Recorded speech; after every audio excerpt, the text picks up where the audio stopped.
The world says John is cold and aloof. Yet he chased after me like a lovesick puppy for 10 years. When I was pushed into that sea of flames, he didn't hesitate to abandon his billion-dollar empire to follow me. Reborn into this life, I vowed to stop being the heartless woman who kept him dangling and devote myself wholly to him. But it seems he's been reborn too. Ivy. I whisper, cornered against the wall with divorce papers pressed into my hands. You think you'll train me like your obedient dog again this lifetime? His knuckles whiten as he snatches his hand away from my grasp. It's been 1 hour and 41 minutes since my rebirth. The sterile lighting of the bakery glows through the window where I watch 2 figures swaying in the classroom across the street. John would never guess I'm observing him explain equations to that girl who keeps brushing against his sleeve. This time, John should finally recognize true innocence when he sees it. Yet I still tap out the text, Amy. Darling, does your mother know you're seducing your future brother-in-law? Amy is my sister, the real heiress, while I'm the imposter. They found me drenched on a stormy night when I was 12. Everyone thought it coincidence. They never saw the bone I snapped to make that tragic encounter inevitable. She returned at 16. This natural-born princess radiating effortless purity. Everything I clawed tooth and nail to grasp. Amy obtained simply by existing. Sometimes I stare at her sleeping face and wonder why the universe spared her from swallowing the bitterness I choked down. When the flames came last time, I thought nothing mattered. Then came that streak of white, John crashing through inferno to embrace me. This flawless man who loved me to ruin. As we burned, I swore my next life would be his. Now he slides the divorce decree across the table. Eyes shuttered. Sign it. The words hang between us like funeral drapes. For 11 years I've known, since they broke my fingers in that alley, that I'd rather rule in hell than kneel in heaven. But watching John's retreating back, I finally understand what true ashes taste like. I'm just that kind of vicious, wicked woman. That's why I suffered so much in my previous life. Maybe Amy really was like those people described, a goddess-like girl. And I'd offended divinity. In this lifetime, even the only person who loved me has abandoned me. Curled on the couch, I stared at the divorce papers on the coffee table. Will John come home tonight? The unanswered text in my phone had been left hanging for 4 hours.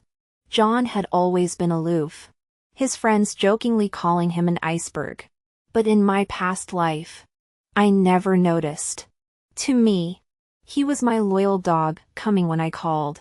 Nuzzling against me, grabbing my hand the moment it was free. Back then, he'd reply with 10 concerned messages for every word I sent. Now, a notification popped up. My heart leapt thinking it was him. But no, it was Amy. A message with a photo, sis. I'm not trying to steal your husband. I just want to help manage Dad's company. John was only introducing me to some contacts. The girl in the photo smiled radiantly beside him, looking like the perfect couple. I called John over a dozen times. No answer. Eventually, he blocked me. The irony? John never understood social maneuvering. He's an academic through and through. Last lifetime, I'd forced him to schmooze pharmaceutical executives so I could wrestle control from Amy. He never complained, though I never considered how his pride as a prestigious university professor bent to my whims. One memory haunts me. After securing a deal while drunk, I'd called him to pick me up from a VIP lounge. Watching that elegant figure stride through the crowd, I'd clicked my tongue, TSK, TSK, TSK, like summoning a dog. The room gasped, expecting the revered medical scholar to storm out. Instead, John knelt before me, gently fastening my stiletto strap. It's getting cold tonight, he murmured, those saintly eyes lifting to meet mine. Don't catch a chill, Ivy. He always called me Ivy. But since my rebirth, that tender nickname vanished. Tonight, I pretended sleep when he returned. Lying still, I waited to feel his touch, a blanket. Perhaps? But he walked past without pause. I hurled the divorce papers at his retreating back. His shoulders tensed. That infuriatingly perfect silhouette frozen mid-step. Don't break it. If I redo the paperwork, you'll get even less. Under the shimmering moonlight, I sat watching John speak with unsettling calmness. A shadow lurked in his pupils, swirling with icy detachment. I won't sign. I glared defiantly. He nodded as if expecting this. Fine. We'll settle this in court. John. You fucking bastard. I lunged at him, but he effortlessly pinned me against the sofa. Moonlight curved across us as his hand gripped my throat, no tenderness. Only calculated pressure. I bit his thumb until my teeth met bone. But he didn't flinch. Suddenly, his grip loosened. His thumb brushed my damp cheek. You can cry after all. The words hung cold and cryptic before he vanished into the night. Alone in the living room, I pressed palms against stinging eyes. If I pushed hard enough, maybe the tears would retreat. Don't abandon me. That plea had died when I turned 10. I swore never to beg again. I refused the divorce papers. By morning, John had severed every joint venture between us. The Wilsons dominated the medical industry, and as their golden boy researcher, his withdrawal sent shockwaves. Last lifetime, I'd married him for precisely this influence. Now, watching him transfer all projects to Amy, the ache surprised me. But this made sense. Amy's purity had captivated him before, so unlike my scheming nature. His departure became an industry alarm bell, leaving me stranded. Time to grovel. John, are you on campus? I made lunch, should I bring it over? The text glowed unanswered. Pathetic. Considering yesterday's screaming match. But survival required swallowing pride. I'd cook his favorite dishes, deliver them personally, then realized my fatal oversight. I couldn't name a single food John preferred. Yet he'd memorized every culinary quirk of mine. The man had once obsessively perfected recipes to my whims. This pasta's overcooked. John. Who eats mushy noodles? John? Too spicy. John. Since when did you make bland food? John? Only once had he snapped. Stormcloud eyes locked on me. Voice lethally quiet, this ends now. Ivy. He said. Do you think I'll always take your side? I examined my manicure before looking up at him. Then get out. He actually left. Stormed into the sub-zero night without his coat. Rage practically steaming off him. I texted around dusk, John. I miss you. He burst through our door within 15 minutes. Winter's chill clinging to his wool sweater as he crushed me against him. His nose pressed into the hollow of my throat when he rasped. Yes. I'll always take your side. See? Training John had always been simpler than housebreaking a Pomeranian. The third bloody cut finally snapped me from nostalgia. My pot bubbled with unidentifiable sludge. Confirming culinary genius wasn't my superpower. I ordered Pine Creek Bistro takeout. Decanted it into my thermos. Couldn't tell homemade from restaurant leftovers anyway. Probably. Amy. I said. My sister flinched at the lunchbox in my hand. I didn't know you brought food for John too. He's already eating mine. Say brother-in-law. I smiled, watching her fists ball inside oversized sleeves. He kept shoveling cafeteria noodles when I approached. I confiscated his chopsticks. Replaced the container with mine. John stared at the thermos contents. Dark lashes lifting slowly. 3 cuts. I said, thrusting Band-Aid striped fingers under his nose. 3 hours. Eat mine? His sigh misted the steam between us. Ivy. He said. Chopsticks clinked against porcelain. This tastes identical to Pine Creek's seafood congee. Their head chef give you private lessons? I maintained eye contact. Porcelain mask flawless. John. Are you eating it? He always folded first. Always. The obedient John who'd fetch my dropped mittens in snowstorms. who now spooned congee with military precision. Except this wasn't my John. Not yet. Maybe never again. But he finished every grain. Even gathered the empty containers when I reached for them. His knuckles brushing mine warm. Real. Heartbreakingly familiar. Ivy. He called my name. His voice like a clear, icy stream. I'm allergic to seafood. 2 lifetimes. And you still can't remember. My body jerked as I looked up at him. His already pale wrists with visible blue veins now showed angry red rashes. He thrust them toward me. Show me this. Will torturing me to death finally make you happy? John had a severe seafood allergy. From the first red blotch on his wrist to uncontrollable coughing and labored breathing, it had taken mere minutes. How could anyone let him near seafood? If John had arrived 10 minutes later, he might have died. The doctor said sharply. How could you not know this? Ivy? Outside the hospital room, Amy glared at me with tear-reddened eyes. Her voice trembling. She loved John. I knew. Otherwise, in our previous life, I'd never have noticed John at all. But he drank it himself. My weak protest died as the door clicked open. The nurse nodded. Patients awake. Through the cracked door, I saw John sitting up in bed, staring at me. He'd heard every pathetic word. His dark eyes held nothing, no anger. No disappointment. Just void. Amy rushed to his bedside. John, how do you feel? I moved closer.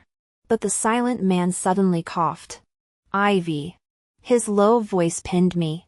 My pulse jumped as I instinctively stepped toward him. Could you never appear before me again? John's request shouldn't have shocked me more than him. I slammed the hospital door, storming out. Fine. I schemed. I'm heartless. I'm rotten. But couldn't he still stand by me? Couldn't he choose me? Regardless of who I am?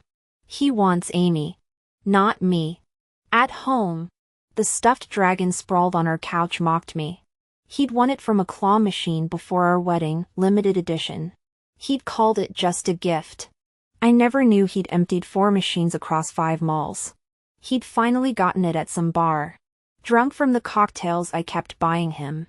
Tipsy and flushed to his ears. He'd produced the dragon from behind his back. Ivy. He'd slurred, making the plush paw wave at me. Could you look at me? Could you let me stay by your side? Even if, that was an almost imperceptible sigh buried deep within me. I'd discarded all dignity belonging to John. Even being someone's backup plan would suffice. Turns out, late-night reminiscing can literally take your breath away with rage. That's exactly what I thought when I found myself outside John's hospital room in the dead of night. The darkness hung heavy, curtains partially drawn. I stood by his bed, staring down at the man who seemed restless even in sleep. John's face truly lived up to its reputation of making every girl in his department swoon over him. That strong nose. Those pine-like brow ridges marking someone inherently prideful. How had he clung to me for most of his life? I leaned closer instinctively, only to plunge into twin pools of glacial darkness. The man had woken without my noticing, propped against the headboard watching me. His gaze was arctic, cold enough to make me step back half a pace. Have you finally come to hate me? I sniffled. Somehow, in this hazy moonlight, the self-deprecating words tumbled out before I could stop them. Surprised? He enunciated each syllable with surgical precision. Shouldn't I despise you? You're selfish. Opportunistic. So fond of underhanded tactics. Why shouldn't I loathe you? Ivy? So what? For some reason, tonight his words ignited me instantly. The restless night witnessed my first loss of composure around him. I gripped his collar, feeling his anger too through the prominent veins throbbing in his neck. What now? Tired of me? Or have you decided Amy's more your type? Is that why you've been cozying up to her? Let me make this clear. My voice dropped to a venomous whisper. Even if we divorce, I'll never let you have any happy ending. If I can't have it, I'll destroy it. People like me, wallowing in the mud, blinded by any glimmer of light, we don't let others reach their precious happily ever after. I bared my fangs with practiced ease, only to freeze at his utterly lucid expression. Leaning against the pillows, he quirked one corner of his mouth in that infuriatingly calm half-smile. Ivy, when did you become so easily rattled? So quick to take bait? His quiet words struck like a physical blow. You've lost. My grip on his collar slackened abruptly. He was right. What was I doing? Not only had I exposed my vulnerabilities, but now, if I wanted to find a way through this crisis, the optimal solution was to please the man before me. In my past life, I'd perfected this very skill. Yet staring at John, who sat observing me with infuriating composure, my throat constricted as though stuffed with cotton. The pleading words dissolved on my tongue before emerging as cold defiance. Fine. Just wait. John. I don't need you. I won't lose. Can't lose. Will never lose. My stilettos clicked decisively against hospital tiles as I left. Burning bridges with John meant severing my most valuable connection, an objectively reckless move. Yet, I couldn't bend. Not again. You were the one who abandoned everything to walk through hell with me last time. You clung to me when everyone else let go. Endured my duplicity for years until I finally chose to trust. Made me believe we were family. So why? The elevator mirror reflected my trembling composure. Good. I'd fled fast enough that he never saw the tears. Why tell me now that you've regained your senses? John's withdrawal triggered catastrophic domino effects. History repeated, Amy gradually poisoning everyone against me. Society branding me the villainous. The sole difference? Last time, John stood by me through the storm. Now even that was gone. Impressive tolerance. Miss Ivy, slurred the portly executive reeking of bourbon. My grip tightened around the whiskey tumbler, resisting the primal urge to upend it over his balding scalp. This deal mattered. Father's patience frayed daily as he groomed Amy as successor. My ruthless climb had accumulated too many enemies. A disposable adopted daughter with fading favor? The fall would be brutal. You flatter me, Mr. Wong. I tilted my head, letting hair cascade over one shoulder. His gaze turned predatory. Yet negotiations remained elusive, just endless toasts with his roaming hands. Cunning old fox. Alcohol fog blurred the garish private dining room until crisp footsteps cut through haze. The door swung open. Professor John. We're honored. The same lecherous executives now fawned like starstruck interns. 3 months since our last encounter. Yet John remained untouched by worldly grime, pristine as lotus above murky waters. Mr. Wong. His acknowledgement held winter frost. Our eyes met. My whiskey-addled mind registered 2 truths: the deal was salvaged. And John's presence here wasn't coincidence. The man nodded faintly. I came this time to introduce one of my students. As he finished speaking, I saw Amy timidly peek out from behind John. Finally, I understood what Director Wong had been so evasive about earlier. If his pharmaceutical company could secure ties with John, their market value could easily double. And with Amy present, John was clearly paving the way for her to take over my collaboration. Strangely, Amy always appeared innocent yet systematically claimed everything connected to me. My deal had evaporated. I feared staying another second might make me hurl my drink half on Director Wong's head, half on John's. Feigning composure, I excused myself and left the private room. Walking down the corridor, I suddenly felt peculiar. My body burned strangely, limbs heavy yet weightless. What had that old bastard put in my drink? Suddenly, I was yanked into a dark alcove. I struggled violently, but my muscles refused to cooperate. Relax. Miss Smith. A greasy voice hissed in my ear. Everyone knows you're the disowned charity case. Lost John's protection too. But if you cooperate tonight, Maybe I'll reconsider that deal. The drug's effects intensified. I tried making noise, but the upscale club's soundproofing swallowed my efforts. I watched helplessly as grubby fingers crept toward my skirt. Footsteps echoed down the hall. With startling clarity, I recognized John's stride. The realization of how deeply I knew him flashed through my fogged mind. My attacker's grip tightened on my throat, cutting off air. Tears streamed down as I choked. "Fucking bitch," he panted. Just as the footsteps neared our hiding spot, Amy's saccharine voice floated from down the corridor. "Mr. Wilson? The crowd's overwhelming. Could you stay with me? Please don't go where it's so dark." The footsteps hesitated, then retreated. My footsteps came to an abrupt halt. My heart sank into an endless abyss of darkness. The next instant, I was dragged away from the dimly lit corridor. A man's scream pierced through the air. John did seem to have trained in combat for years. But even I was startled when that guy went flying across the room. Then I fell into an embrace that felt more obligatory than warm. "John." He shrugged off his coat and draped it over my disheveled frame. The chemical fire in my veins roared tenfold at his fleeting touch. For reasons I couldn't explain, I desperately needed to stop whatever was unfolding here. My struggles against his ironclad grip proved useless. My throat burned too raw for words. More figures emerged from the private room until I locked eyes with Amy's tear-reddened gaze. Consciousness slipped through my fingers like smoke. The cold jolted me awake. Shower spray pelted my skin with liquid several degrees colder than body temperature. The man watching me from the tiled corner had unreadable eyes. "Give me my clothes. I'm leaving." My attempt to rise betrayed how thoroughly the drug still held my limbs hostage.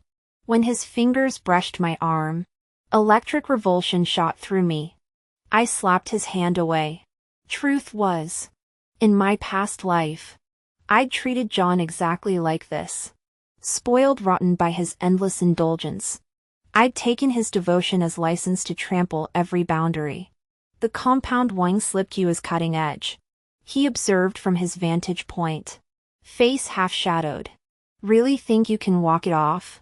As someone in pharmaceutical research myself, I knew precisely how these designer drugs worked and that the most efficient antidote currently stood 3 feet away. Past me would have already climbed him like a jungle gym. Present me froze. The subtle clink of a belt buckle unfastening made me flinch. Water droplets scattered as he cradled my nape and closed the distance between us. I surfaced like a drowning woman spat ashore. Half-conscious clarity returned just in time for my palm to crack across his face. John's head snapped sideways. Even through the steam, his razor-sharp features remained devastating, dewdrop lashes catching light as he chuckled. The sound like crushed velvet. Always the discarder after using. Dripping water echoed around us. Through fractured reflections, I studied the secrets pooled in his eyes. "Why did you show Amy the way?" My voice cracked. "Whether you pitted her past self or want her present version, John. If there's even a shred of feeling left." My nails bit into wet palms. "When the choice comes, don't pick me. I've never been emotionally expressive." After decades of self-reflection, I still can't grasp what love truly means. Yet I demand absolute perfection from everything I possess. If someone loses focus, they become worthless to me, and I've no shortage of worthless things. Ivy. His eyes vanished into storm cloud shadows. Unreadable. "We've both lived through this before. You know the optimal path as well as I do." "What? Your rationality warns against repeating past mistakes? Then get out." I hurled bathwater at him. He didn't flinch. Those desolate eyes still fixed on me. "Ivy." My name lingered on his lips, corroded by bitterness. "It's not me repeating history. You're the one charging blindly toward ruin, refusing redemption. Aren't you?" My body froze as dread expanded. He rose, the bathroom's dim light clinging to his silhouette. "Next time, don't involve Mr. Wong. He's careless," left medication packaging traces. His words struck like hammers in the steamy silence. Those drugs came from your lab. John couldn't have known the formula before our partnership. His stare intensified. Half the business world saw me protect you today. Isn't that sufficient? The door slammed. Submerged in tepid water. I stared at mold-speckled tiles. Yes. Sufficient. Mr. Wang appears decades older but was my college classmate. Tonight's spectacle tested whether John would publicly defend me. His intervention proves our fractured relationship remains salvageable, my ticket to resurgence. I've won. Potential partners are already inquiring. Yet why does terror quail in my gut? John's parting glance, for the first time. I recognize this hollow ache. His disappointment unravels me completely. Perhaps villains thrive in dramas because we're all shameless creatures who've sacrificed too much. As year-end approaches, my corporate standing stabilizes. Amy's serial blunders redirected our father's attention. The capitalist finally values competence over bloodline. Progress seemed inevitable until 3 consecutive networking events. Midnight. Baseball caps. White van. My laughter echoed strangely. Who hired you? I'll triple their payment. Unequal negotiations always hinge on appealing to the other party's interests.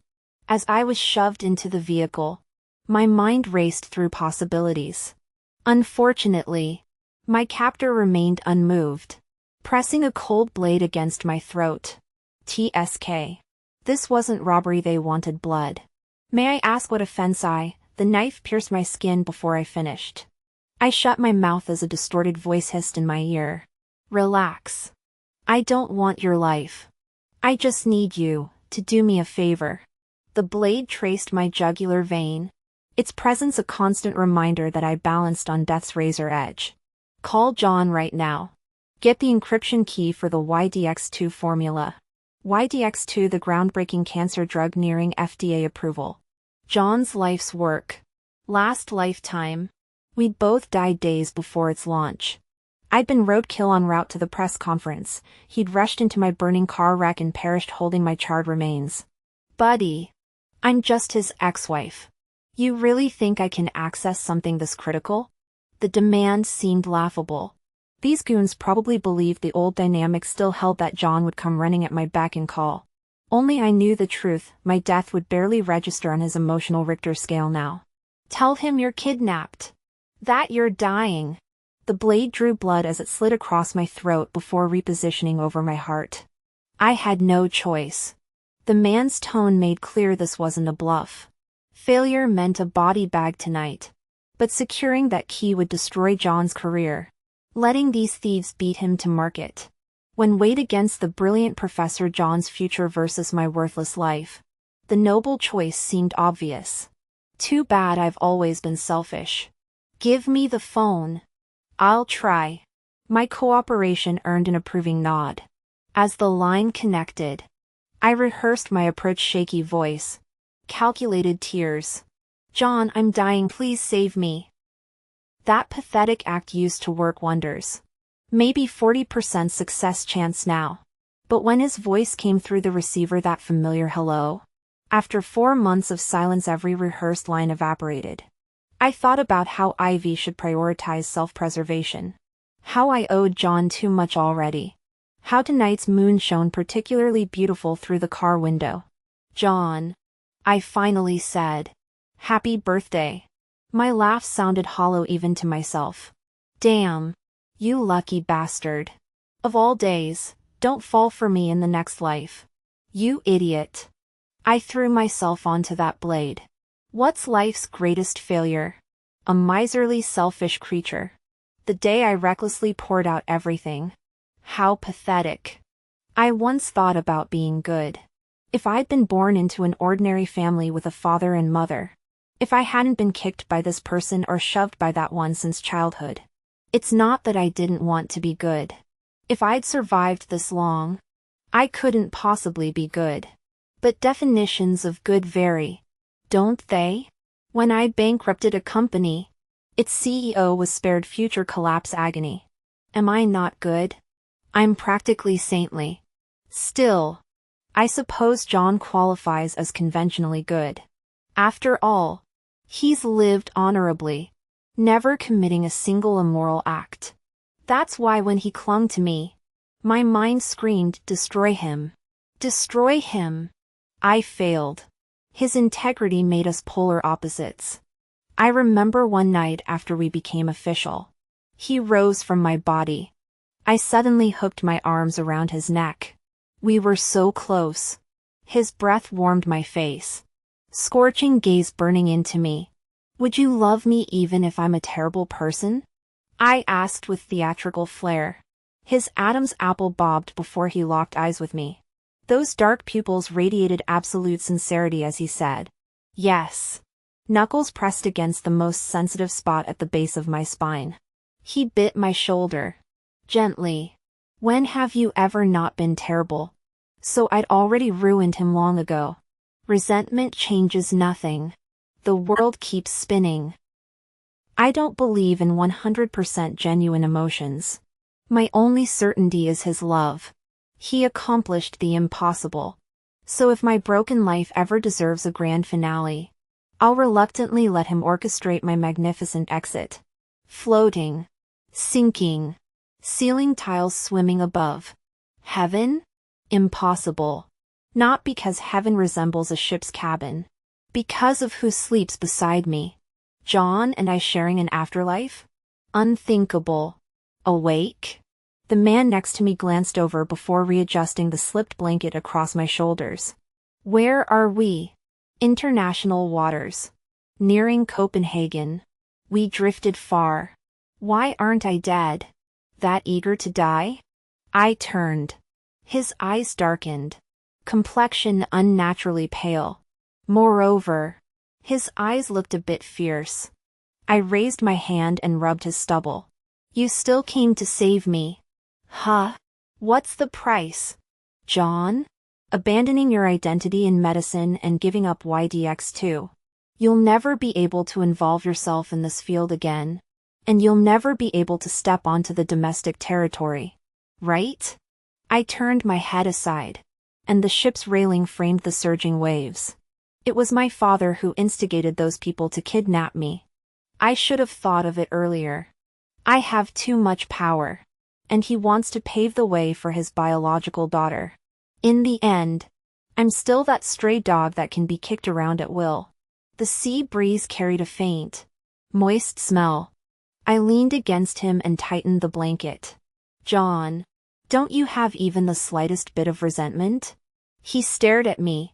Ivy. There are many things. I do them when I want to. I've tried to take a different path in this life. But that's not what I want. This world has so many rules. Black and white are clearly defined. But I can break all of them for anything related to you. In the dim cabin, he gently reached for my hand.